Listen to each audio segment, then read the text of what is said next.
Dr. Quirk, we'll start Mhm. already. We'll Okay. start already. Yan, yan, yan.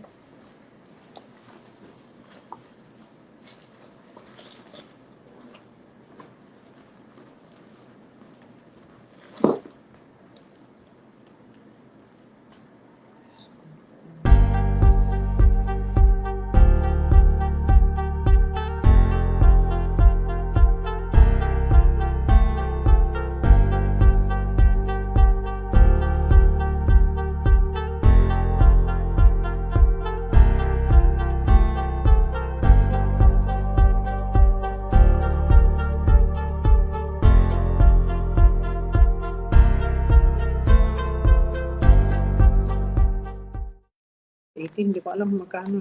Hindi ko pa nakita. Sige. Hindi, wag na. Pumunta na kayo. Sige. Sama mo si Nikki.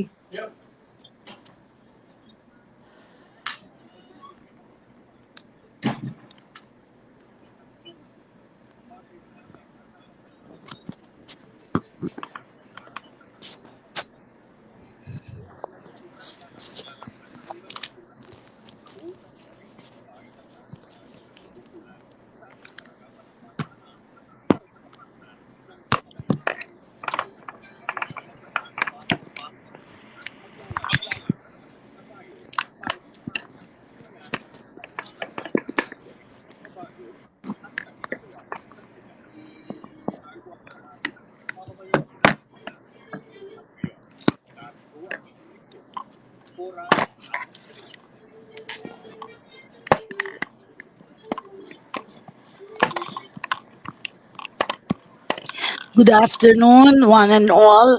I'm very happy that you have joined us for this Bago ang Lahat, Mamamayan muna. Please like and share our live video and our FB page, Broad Streamcast Communicators. And you may also follow me on Facebook at Corazon Alma de Leon, or you may contact me through our cell phone 0918 1912-3546. My co-host is our awardee of Tandansora as in education. Tandansora was a heroine. Her name is, of course, Mrs. Sonia Roco.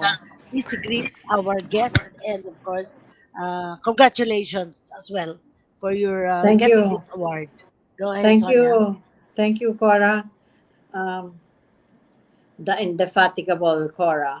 The unstoppable Cora. The Red Cross Way. Thank you for being the persistent communicator of this program, especially called um Bago ang lahat, mamamayan muna. Before everything else, serve others first. And so I'd like to welcome all our listeners who have been with us for many years now, following the programs of Cora here on StreamYard. So I'd also like to say hello and welcome to our program, Rohani Navarro and Gregory Quirk. Mm, Yeah, that's right. yes. We Uh, hope that this will be an hour of enlightenment and information and education. So, dyan lang po kayo, makinig tayo. Welcome to our show. Thank you. Glad to be here. the first to connect with us, uh, of course, Lucy Lasso made it possible for both of you to be in this program. And let me just introduce Dr. Rohani Navarro. He's a veterinarian and assistant professor at the National Institute of Molecular Biology and Biotechnology, National Institute of Health, University of the Philippines, Manila. Dr. Navarro directs a DOST-funded research program on mental health, investigating novel pharmacological and behavioral treatment for inhalant or rugby addiction using an animal model. Dr. Navarro holds a degree in the Doctor of Veterinary Medicine from the University of the Philippines, Los Baños, and a master's in veterinary medicine from Chongnam University in South Korea. Very interesting. And I'll take the opportunity to already introduce Dr. Gregory J. Quirk. Is a neuroscientist of the National Institute of Health at UP Manila. Until 2001, Dr. Quirk was a professor of psychiatry and anatomy and neurobiology at the University of Puerto Rico School of Medicine. His research there focused on how the brain inhibits learned fears through extinction training using rodent models. A former Fulbright Fellow, he spent the past 26 years in Puerto Rico promoting the development of neuroscience research and mentoring there. He has published over 100 scientific articles on the brain mechanisms of fear, anxiety, and addiction. In 2001, he joined NIH UP Manila to promote neuroscience training and initiate the animal model of addiction treatment in Philippines together with Dr. Rohani Navarro of NIH. So we're very fortunate to have for the first time renowned scientists. We usually have doctors, but this time we truly have honor for us to have scientists. So let's begin with somebody homegrown with Dr. Rohani Navarro. Thank you for joining us. Maybe you can tell something about yourself. How come you've finished all of distinction? Why did you choose the course that you have taken? And of course, you already also studied in South Korea, and I'm sure learned a lot of things there. Go ahead, Dr. Rohani. Thank you, Ma'am Cora, for the kind introduction, and also to Ma'am Sonia. And also good afternoon to all our listeners. Magandang hapon po sa lahat. And it's truly an honor not to be here in the program. Bago ang lahat, mamayan muna. And it's actually I like the advocacy of the program, no, serving the community, serving others before self. So yes, I'm a veterinarian, and I guess the great influence would be my sister, who is also a veterinarian. So it kind of runs in the family. But other apart from my like sister, I personally love animals. I love dogs. I love cats. I have pets at home, and then I guess living in the studying in the Philippines also like UP Los Baños also opened like a lot of opportunities for me to study more because I think there's also a lack of like researchers in the country, and I think you can never go wrong po no, when you study more. So I decided to pursue postgraduate studies abroad. Also, I guess to learn from other people, learn from other like advanced countries like Korea, and bring the knowledge back or bring the techniques and the skills back in the Philippines and serve po the country. This will really be a wow interview, Sonia, because very interesting topics. We will have to talk about research. And of course, why we have this program is because of our advocacy for mental health, which brings Dr. Gregory J. Quirk. He has a PhD, as mentioned, neuroscientist. Can you tell us about how you got engaged in neuroscience? What was your background? I know were you born in Puerto Rico or No, no, I elsewhere? was born in Connecticut, so in next to New Connecticut, York, ah, and that's where near my mom still Harvard. lives there. Yeah, near Harvard, but I didn't go to Harvard. No, so so yeah, I'm a neuroscientist and studying the brain. But it's interesting. Your show deals with how can science help people, because that's always been my interest. In other words, when I had my education in neuroscience, I then realized, well, how can this really help people in a direct way? And one of the ways that I can do that is where am I working? Who am I training? Who are the students? And so when I finished my training in New York City, I then went to Honduras, to Central America, to train students there and develop a laboratory for research at the University of Honduras. And then when I finished there and finished my postdoctoral work, then I went to Puerto Rico again to promote Oh, neuroscience training and research there in on that island. And it's very much like the Philippines. It's very Philippines. tropical. Yes. It has a Spanish background, the American background. It has its own Spanish language. So it really is my career. And then after 25 years there, now I've turned to Manila and to the Philippines again to promote neuroscience research and teaching together with Dr. Navarro, Rohani Navarro. And so the idea there is really making neuroscience directly help people and work on issues that are important for people. So my neuroscience has dealt with fear, people who have anxiety disorders like post-traumatic stress or phobias. How does how do those develop, and how can they be cured with treatments? And the other thing is addiction. In other words, how do people become addicted to drugs, and how can they overcome those addictions? And the important thing to remember is that these mental health disorders, these mental illnesses, are brain disorders. They are Yes. because of changes in the brain that occur, and the our understanding of neuroscience can help repair the brain, parts of the brain that are damaged or not working properly because of, for example, drugs of abuse or because of stress. If we understand how these parts of the brain get damaged, we can then repair them with specific treatments. And that's what we're doing here in the Philippines is working on an animal model of addiction, getting animals addicted, in this case rats, to rugby. Mhm. They're like rugby boys, but they're rats, or rugby girls, and then getting them over their addiction. So the idea is how to overcome the addiction. Once you're addicted and you stop the drug, how do you stay off the drug? How do you return the brain back to its original pre-addiction state, so that the person, the Mm. young boy or the young girl, can go back to and achieve a full life and have a full life and have a job and have families, etc.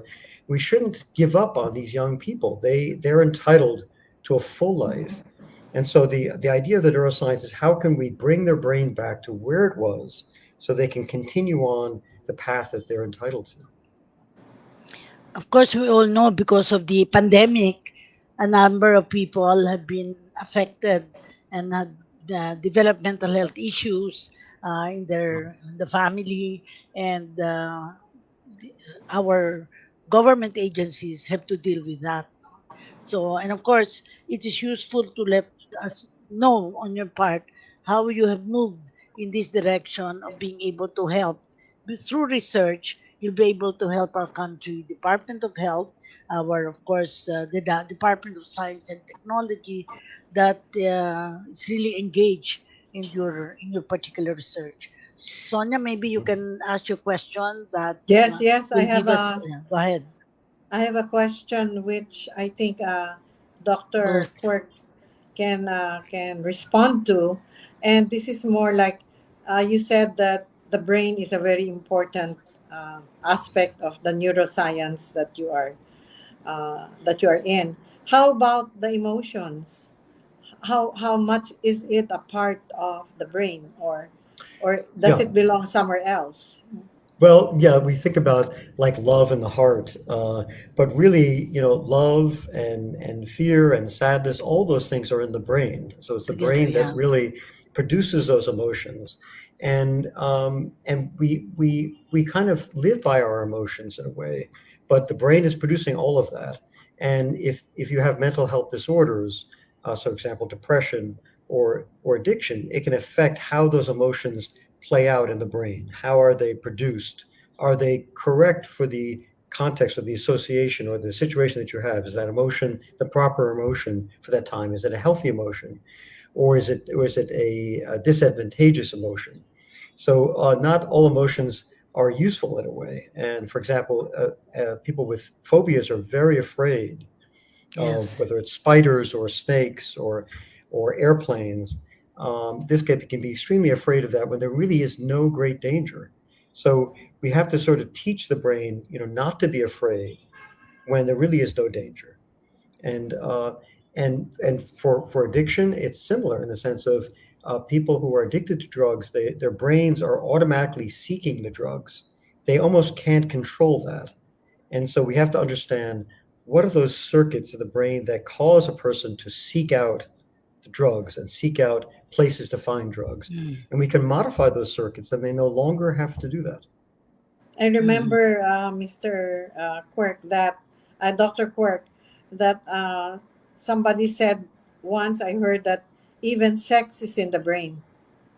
It It is is. not. So, It's not so the organ that we say down there, but it is still in the brain. So I think that yep. supports your theory, or maybe the theory of neuroscientists, that everything starts from the brain. Yeah, sex is a drive that we have, like eating, like drinking. It's a natural drive, and it is in the brain. There's a specific area that produces those drives in the brain. So, is the drive appropriate for the situation? That's other parts of the brain that determine, is this the right context to experience that drive or to pursue that goal. Mhm. How about you, Dr. Rohani? What has been your engagement in this research? Because it's a DOST research that you have done or you are doing, and I think you're collaborating, as Dr. Quirk said, you're collaborating in this effort. Go ahead, Dr. Yes, Navarro. yes, ma'am. So we have a program on mental health that is funded by the Department of Science and Technology, and this is in collaboration also with our like other scientists from the National Center for Mental Health, the Philippine General Hospital and the College of Medicine, and the University of the Philippines in Diliman. We're collaborating with these agencies because eventually, at the end of the research, we also want to translate the results or the findings of our study, like how we can translate that in the clinical setting or even in the community level.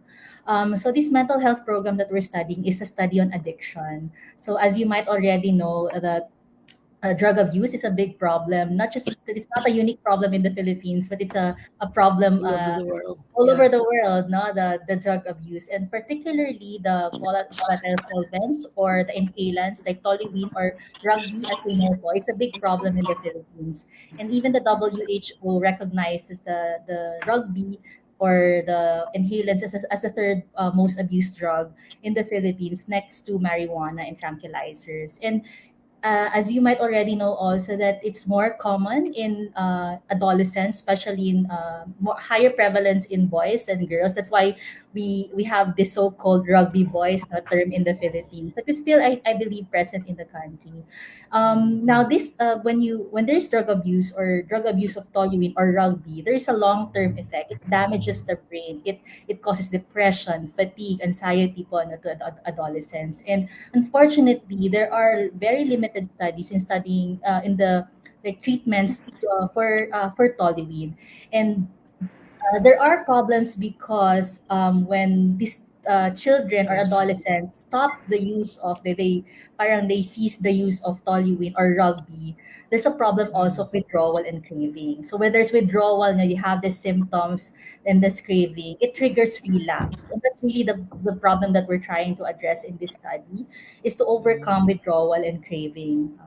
No, so Mm. but there are like a number of studies, but it's very limited on toluene. So what we're trying to do in our research is to use the animal models to mimic the inhalant toluene or the use of rugby using animal model like rats, and then study the different treatments that we can use so that the like adolescents in the future could overcome withdrawal and craving. So that's what we're studying, and there's a lot of questions. For example, why do we want to use rats? Animals. Yeah. Uh, why can't we use humans directly? So it's unethical to use like study the treatments directly po, not to humans. That's why we use animals. And interestingly, the animals, like for example, the rodents, their brain is very similar to human brain. That's why we can use or study their brains as well. And then so we're studying the brain damages and that's caused by the toluene, and see how we can reverse these damages and eventually translate into the clinical setting. I You know, thought when I that go, go ahead, Sonia. the monkeys were the ones closest to us. How about the brain of the monkey compared to the rodent? Yes, more so po because they're non-human primates, so their brain is bigger, of course, very similar also to human brain. So there monkeys also, is a good laboratory animal to study the brain. Yeah, But but maybe, monkeys are very expensive, and Ah, yes, hard to study it, okay. right? So imagine. also True. remember, in addiction, the brain circuits that are involved in addiction are the most similar across species. Hmm. So if you're looking at addiction in the brain, it's really studying the rat is very very useful. Whereas if you were studying, much higher order, it might be difficult to use rats. But for addiction, rat brain is a very good model. Do you Yeah. need rats? Because I have many rats that I catch alive at home. Oh, we can't use them. We can't use them, ma'am. Yes. We Is it can't use. You any There's can a kind lot of maybe of rat, donate or do them you have to a the OST for particular the species? research. that's no. There's a lot of laws and regulations about the rats, and Rohani knows a lot about that. Yes, we want to ensure also that we oversee the welfare of the animals, no, for these experiments, and so we want to ensure that we follow the highest standard of animal care and management, as well as humane endpoint of these studies. So, meaning to say, want to make sure that they're provided with like feeds, housing, and utmost care, no, for these animals. Mm. Oh, really? Like Sonia, I also have problems with the rats because I live near the river, and people were telling me, of course, you will have rats. And then when we have cats, they will say it's good to have cats because then you will not have rats. I don't think that is true. You can still have rats even if you have cats, and if you have dogs, you will have cat and dog problem. But anyway, I think it's very interesting for us to know that all of these things are happening and moving us to a direction of research, which I think brings us to the conclusion that the government is trying to do something about the problem of mental health in a different context, no? Pero siguro, Sonia, read first. There are many people listening to us, watching our show, and she will give us insight on how many people have already um, gave their attention that they are watching We- this program. Yes, For your we would like information, go ahead. Yeah, we would like to say good afternoon to Edlin Nangcha and Joanne Serrano. They're all from Santa Cruz, Laguna. And Dwight Lee Reyes also watching from Santa Cruz, Laguna, eHome. Milka, good afternoon, watching also from the Santa Cruz, Laguna. Mylene Smile, good afternoon, watching from Santa Cruz, Laguna. Rins Montero, good afternoon, watching po from Liliw, Laguna. Nad Manalo, Evelyn Roda, good afternoon po, and Mabel Roa. Mabel, good afternoon, Ma'am Cora, Ma'am Sonia, and guest Dr. Navarro and Dr. Quirk. Very interesting topic this afternoon. Thank you for the new information provided by the guest. God bless. Wow, this is Thank you. affirmation that our program is good and they're learning from this um, storytelling that we have embarked on in this particular program. Moving on, we're really supposed to uh, we need to improve the way we deal and treat mental disorders in the country. That's a given, no? How are we going to cope with this?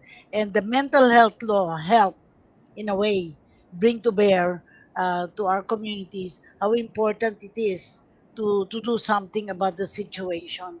Well, one, earlier on when I was Secretary of Social Welfare, the Department of Social Welfare, we had a program called Preventive Education and Information and Education Against Drug Abuse. So, in other words, you're fighting it at the community level to tell people what happens, but it was to my mind very limited, and after of course change of government, I didn't hear anything about it anymore, and then the problem of drug abuse has escalated, particularly during the time of our former president Duterte, because he really had a campaign to really eradicate, which I think you cannot eradicate by just sweep of the pen or whatever, but rather you have to approach it in the context of what you're doing in terms of the research and helping people understand more what can be done about it.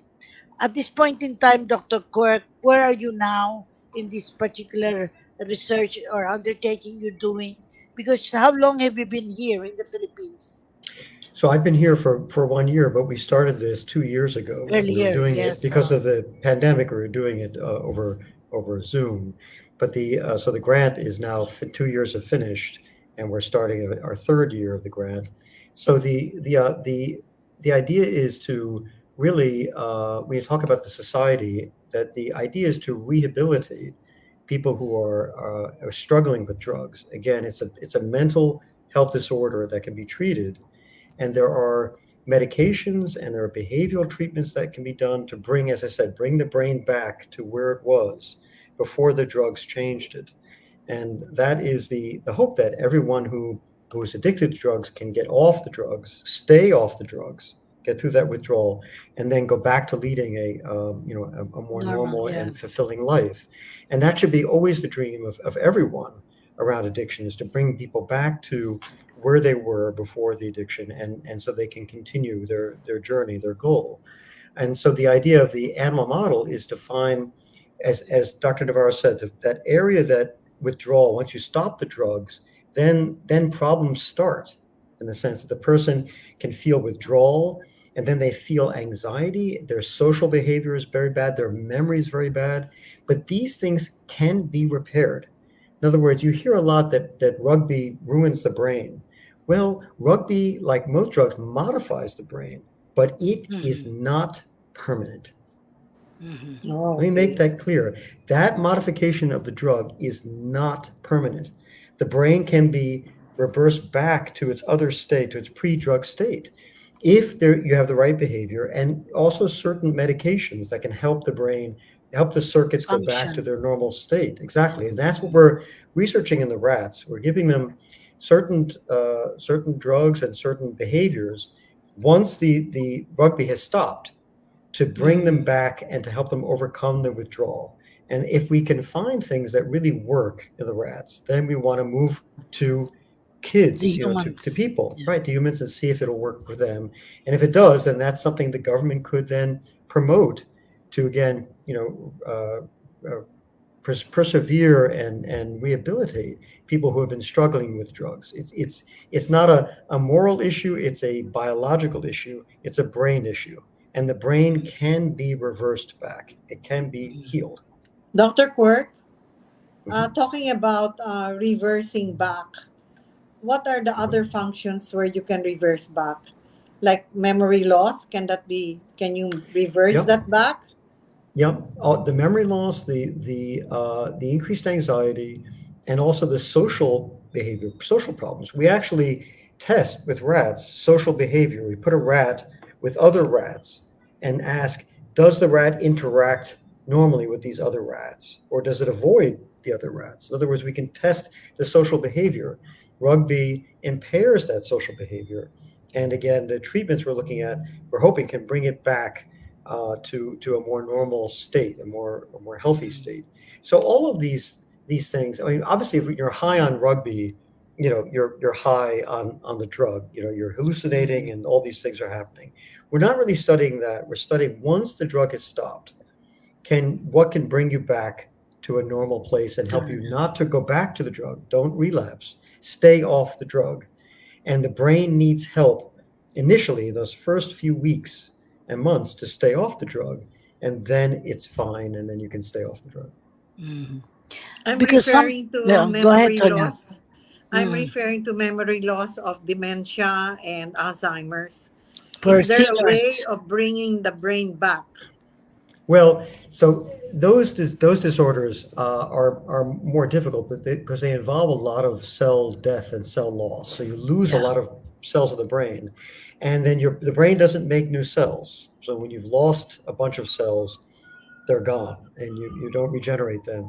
So those are more severe, although there are new technologies that are talking about how can you grow new brain cells, even in a damaged brain with Alzheimer's or stroke. And there are new technologies being developed to try and trigger or push the brain into making new cells to repair Mm. dead cells. Those are some years off, but there are some exciting research, some of which I'm involved in, that will repair a damaged brain. But drug addiction is a little bit simpler. It's simpler than Yes. Alzheimer's or Parkinson's, because Mhm. the cells aren't necessarily dead. The circuits are modified in a certain way that makes people seek the drugs, have problems with memory, etc. And those circuits can be modified back. And that's the idea. It's less severe than Alzheimer's. So there's more hope for Okay. recovery. Good, good. Thank you. Yeah. Well, I think it's appropriate to read the poem of Rabindranath Tagore from our discussion, where the mind is without fear and head held high, where the world has not been broken to fragments by narrow domestic walls, where tireless strivings each stretch their arms toward perfection, where the mind is led forward to thee into ever widening thought and action, into that heaven of freedom. My Father, let my country awake. I think our country needs to be awakened. That all of this effort that you're doing now, I think needs to be brought to the consciousness of course, government leaders and communities, because there is hope for the future. That's how I see it. Maybe Dr. Amen. Rohani, what has been your experience with the work that you're doing now? You tell us the good news and the bad news. Go ahead. Well, yeah, I think well, it's been a like a grateful experience since we're since of course principally because Dr. Quirk is here, our mentor. So he's been mentoring us, sharing his expertise to Filipino scientists, and it's really a rare experience that you can. I guess difficult to get also like coming from like have studied from someone like me who've studied abroad. It's really difficult to find a good mentor, and we're very grateful and lucky that we have Dr. Quirk who's helping us as a Filipino scientist and advocating for neuroscience in the country because there's really limited expertise on neuroscience research in the country. um there are like ups and downs in doing research, like specifically doing research in the Philippines. So, but we have to also like there's always a light at the end of the tunnel. No, there's always like we always think that there's like personally there's an added value to what we're doing, like doing this research and how we can translate and help the community after completing this project. And it's very eye-opening also of all like our findings of all our struggles that it's difficult to become a scientist here in the Philippines, but there's hope and there's always like beauty like in the silver lining, like what Catriona said. But anyway, it's Yeah. been a great experience and we're Well, very we grateful. develop a science career system Yes, in yes, ma'am, and we're very grateful with the support of the Department of Science and the Technology. salaries for scientists are different. I mean, you really have a what they call special category in the career service when you're called a scientist. I don't know. But the problem with some, they call it scientist because parang nakakahinayang that people don't know what you're doing, and I think we're fortunate that we're able to bring you to the consciousness of more Filipinos. Of course, in the academe, you're known, but public, I think you need to be you need to be we need to let them be made more aware of what's happening. And I think it's really good news for us. But what did you encounter, Dr. Quirk, in your work here in the Philippines? Because I think the respect for science and the appeal to do more scientific work needs a little bit more emphasis or be given more attention. Am I correct in that Yes, thinking, Dr. Quirk? that's true. But I am impressed with the amount of emphasis on science through the DOST and especially fellowship programs. So you have at the Mm. UP and the NIH these fellowship programs that fund and pay a salary to students doing their graduate work and their medical work. We have two students that are in the very good students in the lab that are doing both their MD and their PhD at NIH and doing their research on toluene with us. And there are a number of programs that there's the Balik Scientist program that brings back people who trained abroad. Yeah, Balik There's a scientist. Balik Scientist, Yes. that's right. And so there's a lot of government has identified science as a focal point and has invested money in it, and it's very impressive to see. And of course, my biggest joy is the students. The students are superb. They write very well. They think very well. They're very hardworking, and really what's helped our lab going are really the graduate students, the research associates, young people who work with us who really believe in this project and they're willing to work weekends and evenings training these animals and doing all this work. And it's very impressive to me that they're really committed. Have you traveled to other parts of the country since you have been coming I here? just came back from Batangas actually this last weekend. I was in Pico de Loro. It was my first vacation in the Philippines. So it's beautiful, beautiful place, beautiful beach. But mostly it's been just work, just kind of working. I need to travel more. Maybe in this next year I can see more of your beautiful country. But Yeah. mostly it's just been we're staying in Makati and Manila. Yeah. How long are you staying with us, Dr. Quirk? Well, I have no plans to leave Oh, actually. So good. I'm Wow. really this is my new post and my new commitment. So I hope to be here for a very long time. Yeah. Wow. Well, How we look lucky we forward to are. meeting you in person and, of course, socializing with you because we can learn more by just talking with you or conversing with you. And And then I I will, you. Thank you so much. yeah. And of course, Dr. Navarro, what future do you see for our, for science to really grow and grow at the speed that we need in our country? Go ahead, Dr. Rohani. I think there's like a bright future ahead, if I may say that. And then it's really a good, I think this is the right timing, like this era, because the DOST is like investing a lot of funds for research to grow. And we're just grateful also for our administration at UP who supports all the scientists and helping us, um, build our career and build our dreams in research.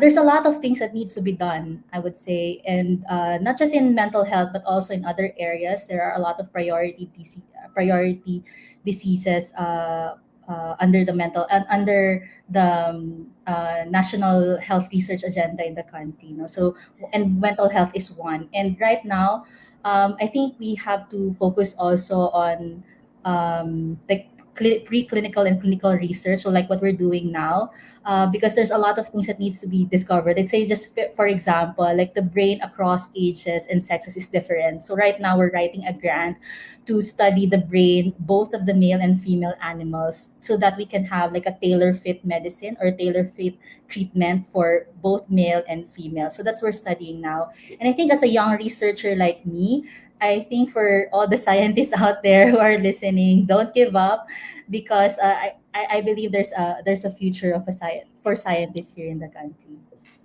And maybe you can compare the into the science whether the men are better than the women and the women better than the men.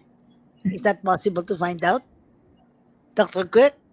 Sure. Well, it's hard to say some are better in one thing or the other. I don't want to say the wrong thing here, but I think what Dr. Rohani is saying is that the future treatments for mental health disorders must be specific to the patient because Mm, all the brains are not the same, and you have to understand your patient and then find what's the best treatment for her specifically or for him specifically. So for example, we talk about rugby does not affect the male and the female brain the same way, and the symptoms are not the same either. So this yeah. is the studies that Dr. Navarro is talking about are the first studies ever to compare male and female brains in the Brain. rat model with rugby with the toluene and see how are the effects different and how will the treatments be specific. So at the end of the long day, we may have a treatment regimen for girls and a separate one for boys that will be most effective. But thus far, as a social worker, we have found that for drug addiction, we have more males than Mhm. females. I guess it's because of the kind of behavior that they manifest when they get together, and then Well, there was that's more. very interesting to say. That's social behavior. In fact, that getting together, that social Yeah, behavior, that's one of the things that we're looking at, one of the variables we're looking at in the rats. And we do see a difference in the effects of toluene or rugby on that getting together behavior in the males mm, and the females. So it looks like that social getting together may be a component of the effects of the drug or what boys are yeah. seeking in the drug. Mm. Mhm. Sonia, Dr. Quirk, when you are talking about treatment, uh, does this refer only to medication, or do Other. you have to do exercises, or how does it go I think scientifically? Dr. Rohani can comment best on that, on what the treatments are. So interestingly, you've mentioned exercise, mom, and that's one of the treatment that we're looking at right now, exercise, and how it can like treat or overcome withdrawal and craving in the animal model. So yes, exercise have been known to be an effective treatment for substance abuse in other drugs, like for example, like cocaine. And many other drugs, but right now we're very interested to see how exercise could impact or how it can like overcome withdrawal and craving in toluene addicted rats. So And moving on, meditation also. yeah, meditation, spiritual exercises. Yes, that could very well be it. Also, in terms of medications, we're looking at antioxidants. These are really over-the-counter medications that are used for other purposes, but have never been tried for toluene. So we're seeing these antioxidants again can repair the damaged brain circuits that the drug has put in the wrong state. And so we're looking at those too, also together with exercise. Mm. So So, antioxidants, you mean from vegetables, or are they capsules They're or capsules. We're looking at tablets? capsules. Yeah, it's easier to give the rat a capsule or an injection. But yeah, antioxidants are a natural thing from diet, from foods, but also higher concentrations. We can use certain pills, like one of them is melatonin, that we're yes. examining to see that what would it have a beneficial effect, things like this. Okay. Mhm. Oh, Well, interesting. yeah, of course. I think this is one of the interviews that we have will raises the bar of discussion because things we don't know, we get to know. And of course, this is not the only time we will invite you, particularly if you have some findings that you wish to share with us. It's very important that we're able to tell the people in a way what's happening in the universities, for instance, in UP, and whether in Los Baños, in your case, where you studied, no? And what are what I call, I guess we're also interested to know the future that you want to see in the work that you're doing. We're always interested in not only what is the past, the present, but we also want to see what is the potential for the future. Go ahead. I guess we're also interested to study not just toluene in the future. Like we have Mm. other drug substance abuse problems in the country, like marijuana or shabu or methamphetamine or other tranquilizers. So this is something that we could also look into in the future. But right now we're studying a toluene just to establish the animal model because there are a lot of challenges when you establish a model. But once we establish the model, like what we did right now, I think in the future we can study other drugs. I guess that's also the future.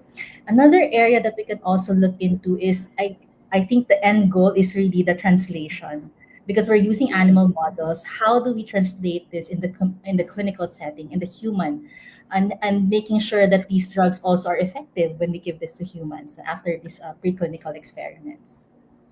Yeah, and we have people working with us on the team that are psychiatrists, psychologists who are ready, who specialize in addiction and are ready to use whatever we find in the animal work. We're ready to try this out in patients. And with something like rugby, the challenge is the community. It's really the barangay that is going Mm. to be very important in reaching out and getting community volunteers, psychologists, and social workers to really work with the kids and try and make it worth their while, make them interested in getting off the drug and then replacing the drug with activities and exercise and other more healthy things. So it's going to be really a community program at the end of the day. But first, we have to find the things that work in the brain and then translate it, which is our goal. Yeah. Wow.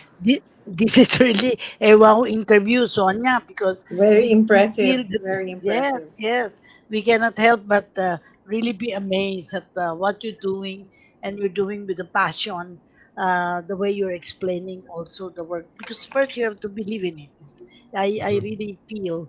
that you're being able to, in fact, Lucy calls it how to humanize it, and as much as possible in treating mental health disorders, because she said it's very important that we consider the culture of the community, and of course the people, what they're going through.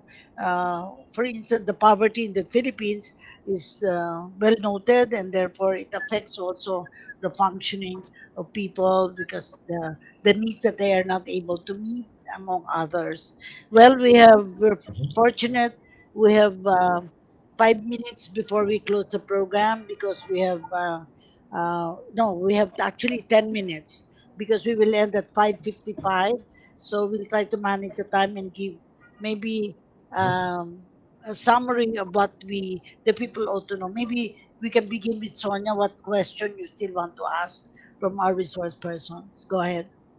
Actually, the questions I asked already earlier, but what Mhm. I'd like to use the time for is to appreciate the use of science in study, because many people do a lot of studies, but sometimes they're not scientific, no.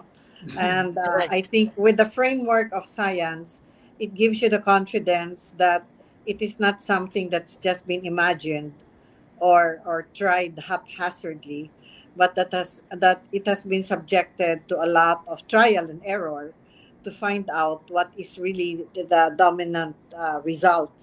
And this makes gives me confidence that whatever treatment you will find from the rats that you are all using, as you said, to be translated. I like that translation, no?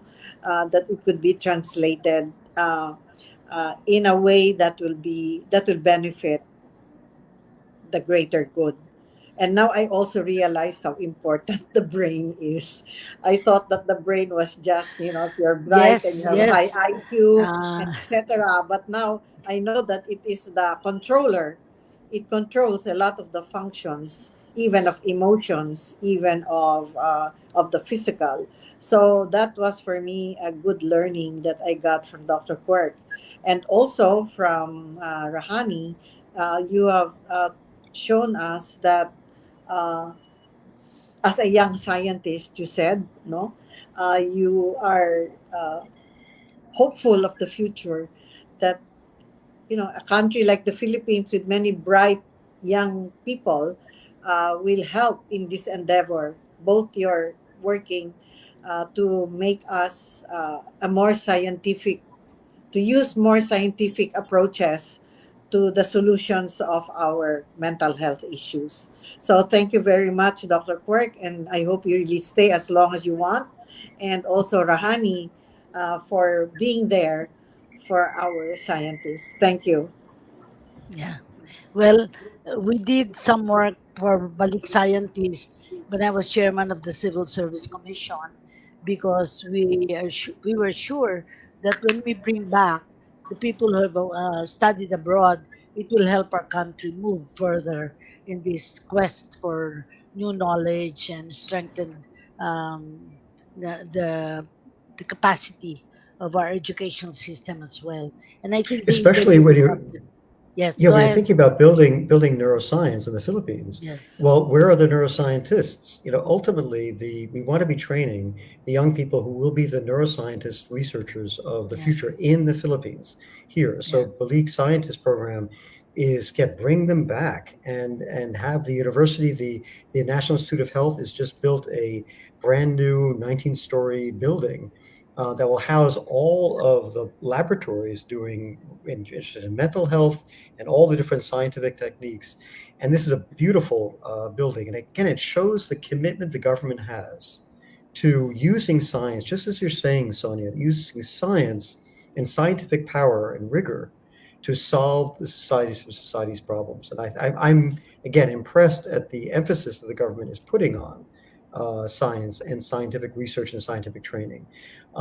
And let me make one more point about toluene. Again, Rohani mentioned we want to look at other drugs eventually, but toluene is special in the sense that it's only a problem in developing countries, and there is no toluene research, virtually none, in the United States and in Europe. It really is. So this is an example of the Philippine government saying, we want to resolve this problem, and we want our own data to do that. What And do you call it? and we're going to do it. Halloween? I'm, Toluene is the rugby, the active component of rugby. oh, I see. So they're Halloween. saying we want to solve this rugby problem, and the papers aren't out there, so we're going to do it ourselves. We're going to Very good. develop the Yeah. laboratories, train the scientists, and that's the most responsible thing a government could be doing. Thank you. That's good. Of course, there is a push to use marijuana, make it available as a antidote in a way for some diseases to legalize the use of marijuana. I don't think we're there yet, but let's talk about it. So maybe later we can discuss plus and minus of use of marijuana in the country. As Yeah, well, and marijuana, uh, yeah, we could look at that. We could also do that in the laboratory. We could give it, like, instead of the yes. toluene gas, give the marijuana gas and look at the effects in the rats. That could Mm. be done. So, final words with Dr. Navarro, your final words, and also Dr. Quirk. Yeah, I guess I'd just like to add also that other than like translating it to treatment, translating the clinical setting, I guess research also helps in translating all these findings into a policy so that we could help also our government in the aid of this policy making, especially in the treatment of like rugby addiction and how we can improve like not just in the clinical setting but also especially in the community level. So I guess my hope is also we can help our government decision makers in the aid of their like policy making. Mm. Oh, Final thank words, Dr. Quirk. I wish I could give you my final words in Tagalog, and I can't. And I It's want to okay. learn. I want to Yeah, learn Tagalog so a that. lot of But people are listening and watching, and I'm sure they'll understand your message. yeah, I'm Go sure they ahead. will. So just to say that really, it's a joy to be here in the Philippines and helping with this work. And I feel that the idea of neuroscience in the Philippines. Think of the Filipino brain. There's so much intelligence. There's so much smartness. There's so much energy and excitement in this country. And so as neuroscience grows, all the young people who want to study the brain and use their brains to study the brain, they'll have opportunities in the future. And it's just exciting to be here at this early stage of growth for neuroscience in the Philippines and the application to society's problems. So I'm very happy to be here. Thank you very much. Sonia, final word? Meron ka pa? Yeah, thank you very much, Dr. Quirk and Dr. Rohani. I think it is really a great pleasure and very enlightening conversations that we had this afternoon. I'm sure all our listeners have also gained a lot from what you've shared with us about neuroscience, the brain, testing with animals, and that scientific approach to finding solutions to our mental health problems. Great. Great. And to the three of you, I will read the poem Unless Someone Cares. I don't think our communities will ever be clean and green unless someone cares. I don't believe our government will be good, just, and honest unless someone cares. I don't expect our leaders to be morally upright and politically sensitive unless someone cares. I don't expect a better life for our poor and oppressed people unless someone cares. I don't have the faith that we face a brighter future unless someone cares. I don't feel we will ever realize our dreams and aspirations unless someone cares. I don't know if we will all live our sense of purpose to build a better world unless someone cares that someone is us, that someone is you and me, that someone is everybody, for we all must care, and that someone is, of course, Mrs. Sonia Rocco, Dr. Gregory Quirk, and Dr. Rohani Navarro. And for all of us, for our nation, our prayer. Lord, let me be the change I want to see, to do with strength and wisdom all that needs to be done, and become the hope that I can be. Set me free from my fears and hesitations. Grant me the courage and humility. Fill me with spirit to face the challenge and start the change I long to see. Even if I'm not the light, I can be the spark in faith, service, and communion. Let us start the change we want to see, the change that begins in me. And we must thank Lucy Lasso for making it possible for both of you to be with us today, and looking forward to another episode with you when you have your reports on the studies that you are conducting. You will certainly be welcome in this program, Bago ang Lahat, Mamamayan na. Thank you very much to one and all, and wonderful, wonderful afternoon. Thank you. Thank Thank you. you. Thank Magandang you very much. magandang Maraming hapon. salamat. Magandang hapon. Okay. Yes, yes. Thank you. Pleasure. Real Bye-bye. pleasure. Bye Bye-bye. bye. Bye.